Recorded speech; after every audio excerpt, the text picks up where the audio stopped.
I think the way we do in Sydney is a little bit more like some people say old school or you know, like I don't know other words to use, but I believe in, you can say loyalty in that sense, but it's like you have a team. And in a competitive sport like ours, having a team is very important. I had situations that I allow visitors at my gym from any club in the world.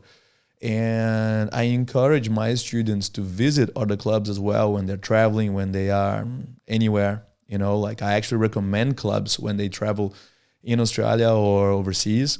I just feel that if you're part of a team, your training or majority of your training is within the team. You know, like, and there's another situation that arises from this, which is there are quite a lot of people in these days, you know, they become black belts.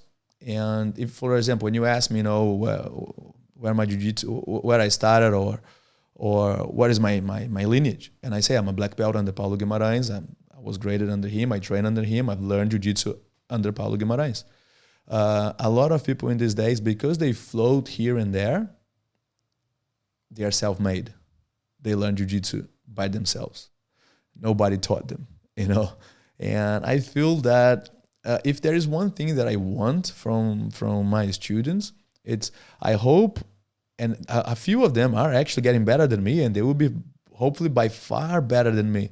But if one thing I think an instructor, like a father, would want, is that recognition of their work, of, you know, like just look back and know where you came from and how you got there.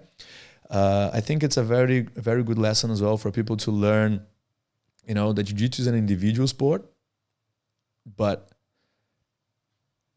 at the same time, it's a team sport. It's a team sport. You cannot do it on your own. You know.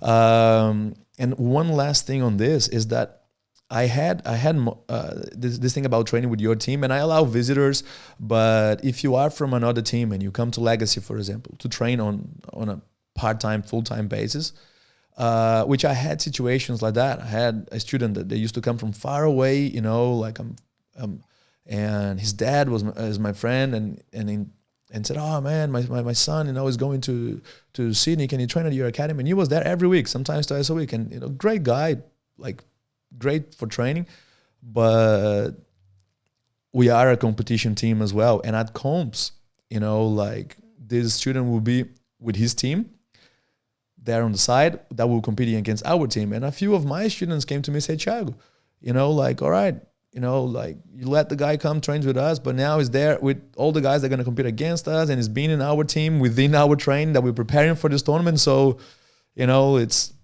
not great, you know. And I felt that I was letting my students down by playing like that. It's the same as, imagine here in Sydney, if you play for the mainly Seagulls, but you go train with another team during the week. Would that be ever allowed? How would people feel about if you walk into another team's, you know, training camp, like, oh yeah, guys, I come here to train with you this week, you know, I'll come once a week here. People will be like, hell no, get out of here, you know, like you're from a different team. We don't have that in jiu-jitsu. We can visit, you know, I go visit. I visit my friends when I'm, you know, in other cities. I visit pretty much every academy that I have a chance to, but yeah, that's my view on the loyalty side of it.